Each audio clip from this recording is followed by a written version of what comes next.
اللہ نے توجہ چاہوں گا اپنے حبیب سے یہ خطاب کیا وَلَسَوْفَ يُعْطِيكَ رَبُّكَ، بہت جلد تمہارا رب تمہیں اپنی ایک عطا کے ذریعے سے فَتَرْضَى، راضی کرے گا۔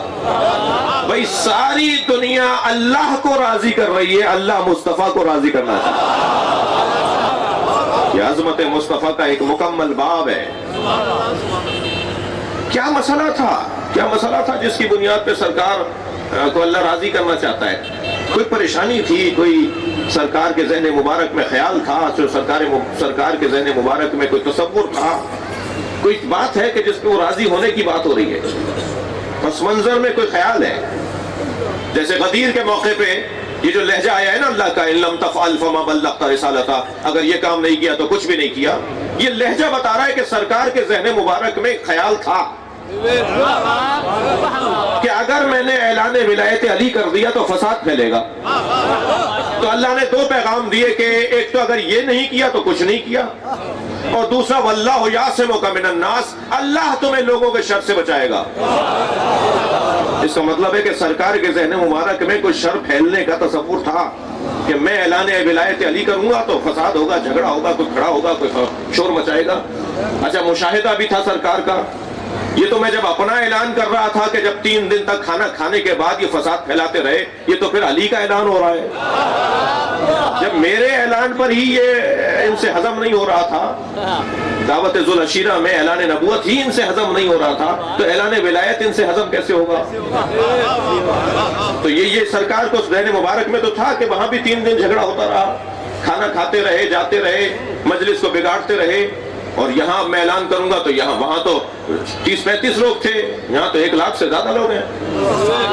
تو سرکار کے ذہن مبارک میں کچھ تھا، لیکن اللہ نے اعلان کیا اگر آپ نے یہ نہیں کہا تو کچھ بھی نہیں کہا، اور لوگوں کے شر سے اللہ آپ کو بچائے گا۔ اچھا، شر تو وہاں بھی ہوا تھا، وہاں کیوں نہیں کہا اللہ نے کہ میں تمہیں لوگوں کے شر سے بچاؤں گا؟ تھوڑی گردن ہلاتے رہیے، میری بات اگر جاری ہے تو۔ دعوت ذوالعشیرہ میں جھگڑا تو ہوا، مگر وہاں اللہ نے نہیں کہا کہ میں تمہیں لوگوں کے شر سے بچاؤں گا۔ جھگڑا یہاں بھی ہوا، ایک شخص نے کھڑے ہو کر اعتراض کیا، توجہ کر رہے ہیں، ایک شخص نے کھڑے ہو کے حارث بن نعمان فہری نے کھڑے ہو کر کہا یہ آپ نے اللہ کی طرف سے کہا ہے، یہاں اپنی طرف سے کہا ہے جو اپنے بھائی کو ہمارے اوپر آپ حاکم بنا رہے ہیں؟ میرے مولا نبی نے فرمایا میں کوئی بات ہی نہیں کرتا مگر یہ کہ اللہ مجھے کہتا ہے۔ تو کہنے لگا اگر اللہ ہی نے کہا ہے تو پھر اللہ سے کہیے کہ وہ آسمان سے پتھر گرائے اور مجھے مار ڈالے۔ یہ بھی آپ نے دیکھ لیا کہ بغض علی کا بیمار عذاب ہی مانگتا ہے۔ توجہ کر رہے ہیں؟ اور سرکار نے بد دعا کی ہو، مجھے تو نہیں ملتا۔ سرکار نے اس کے لیے بد دعا کی ہو جو نہیں مان رہا تھا نا مولا علی کی ولایت کو، حضرت نے ہاتھ اٹھا کے بد دعا کی ہو یا اللہ عذاب نازل کر دے، مگر قرآن کہہ رہا ہے سأل سائل بعذاب واقع، ایک سائل نے عذاب مانگا اور عذاب آیا، نبی نے نہیں کہا، اس لیے کہ رحمت للعالمین ہے۔ مجھے کہنے دیجئے کہ نبی کی بد دعا کا انتظار نہیں کیا عذاب نے۔ بڑی عنایت، بہت شکر گزار آپ کی توجہ کا۔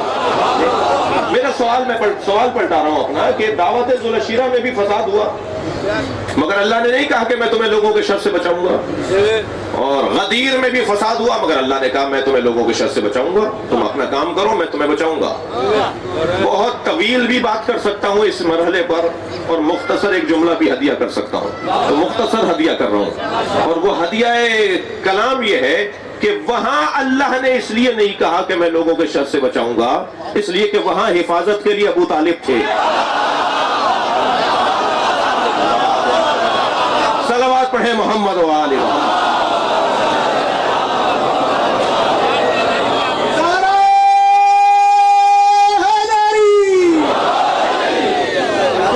تیسرے دن جب یہ کھانا کھا کے جانے لگا نا ابو لہب اور اس کے ساتھی، تو حضرت ابو طالب نے اس کا گریبان پکڑا اور زمین پہ پٹھا، ادھر اسے ایک ہاتھ سے زمین پر گرایا، دوسری طرف نبی کو دیکھ کر کہا قوم یا سیدی و مولائی، کھڑے ہو جاؤ میرے مولا۔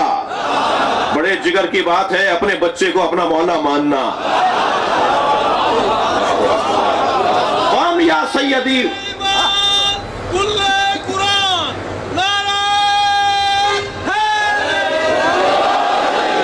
یا سیدی و مولائی وقول قل ما شئتا، اے میرے سید، اے میرے مولا، کھڑے ہو جاؤ اور وہی بولو جو تم چاہتے ہو۔